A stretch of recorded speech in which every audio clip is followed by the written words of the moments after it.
Part three. This is part three of Can You Handle the Truth? You've made your bed, and now it's time for you to lie in it. You've made your bed, now it's time for you to lie in it. I feel very great. I do. I feel great because as a young man, I went through my fire. I did. Oh, yeah. You know what? Ironically, I enjoyed every bit of it.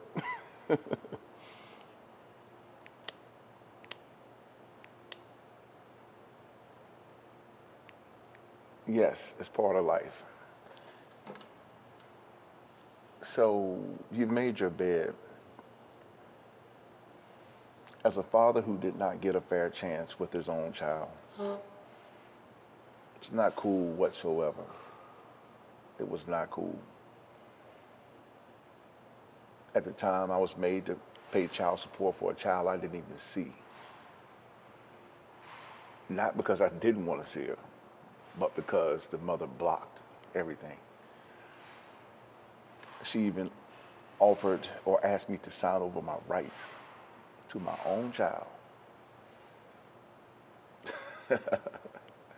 You can look at my light and see that I'm not that type of person.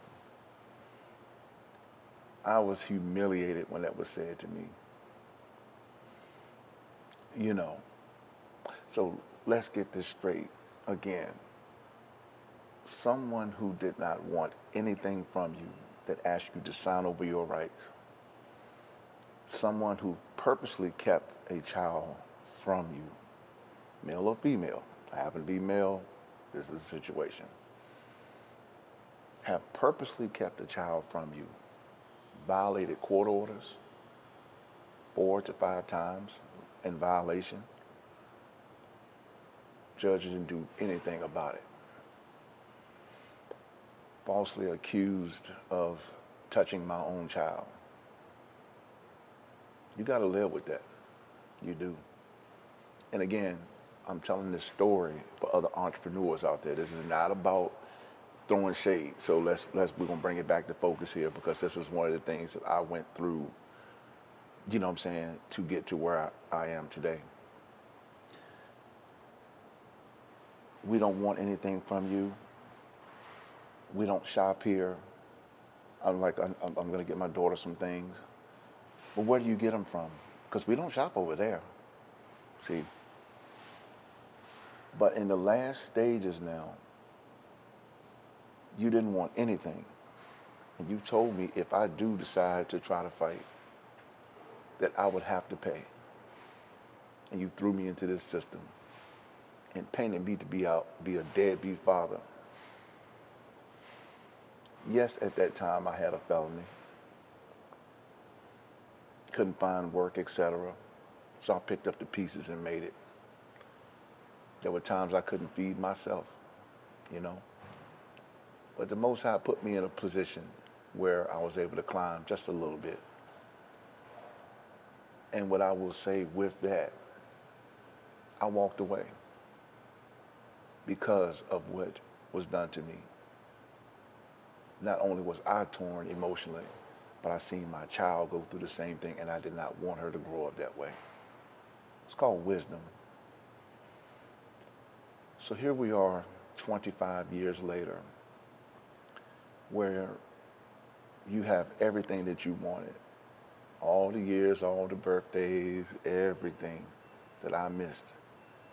The things that were poured into this child that were not cool. You know, you made your bed. Now, I've stated earlier that there's a time where you can do what you want to do to other people.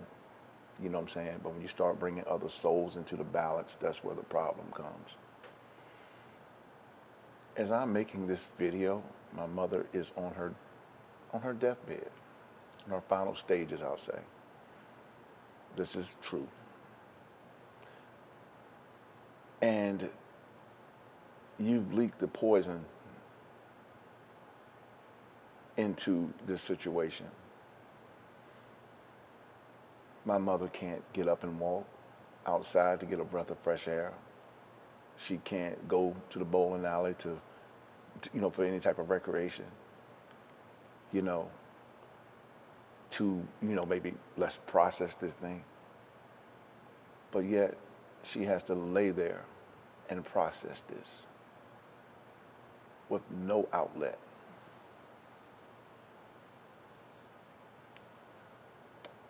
So for a woman who did not want anything, but because I chose to fight, threw me into a system, painted me to be out something that I was not and that I'm not at all, and pushed this stuff into my daughter's head while my mother's on her final stages. Not good. Not good. Me, I'm laughing at you because I know that what goes around comes around, and I'm so glad I made it right. I'm not even upset with you. I'm standing back. I'm literally standing back because you just dug a ditch for yourself. That's what happened. At one of the most critical stages in a person's life when they're about to lose a loved one, you choose to take her only son and put him back into this system while she's about to transition. I'm cool with it, because guess why? It don't bother me. Like, for real, it does not. Like, I don't care what anyone thinks. I'm good, because I know who I am. And I also know the system that we live in and what they try to say about black men, straight up. I'm not that one. I would say that I hope God has mercy on you for this, but I choose not to say anything at all because it's not for me to judge. All I do know is that somebody got some serious explaining to do. They do. Me, I'm free. And it doesn't even sting. That's the next thing. It doesn't sting. So, anyway, that is my final comment on this whole three-part thing about you've made your bed. You took the child, you poisoned the child, you've done a lot to cause a loving father, to miss years, birthdays, and everything.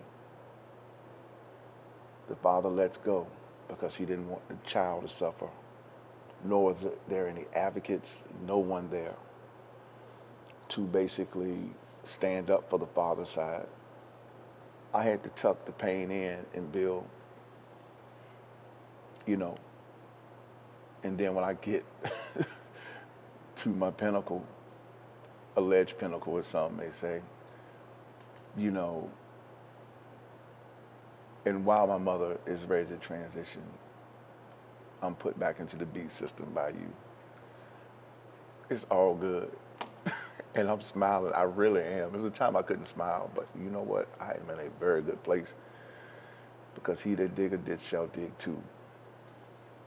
I would say to you all who are listening, just know this is not a story being told to get back at nobody. Like, I'm telling you as a man who has evolved, that lost 25 years of a situation with his only child, or child, however you want to say, children, you know. And I say all those phrases or those terms because there are others out there that are experiencing this or have experienced it. But you know what? I chose to get up. But while my mother is on her final stages, man,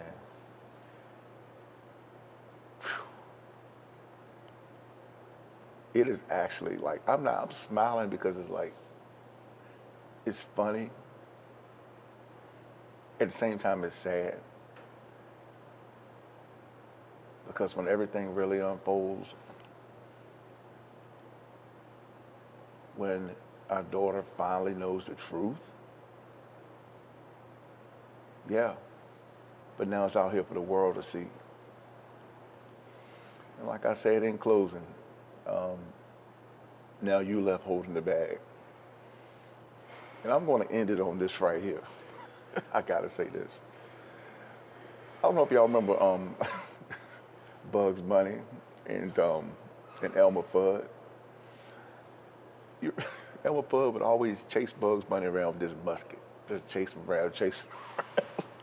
Bugs Bunny used to get so tired, real tired, you know.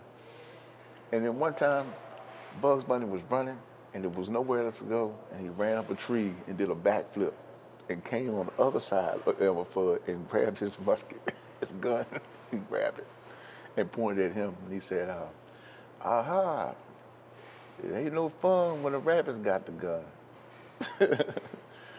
So that's the position that I'm in, and I speak in truth and power. Have so much to offer, but I've lost so much along the way. But all I know is that he that digs a ditch shall dig too. And while my mother's on her final stages, the vindictiveness running that deep, when you had a chance to correct it, and you chose not to, it's in the Most High's hands now, and I'm not praying for you whatsoever. I don't pray for people who try to take my life from me and falsely accuse me of doing things that I shouldn't have done. Thank you.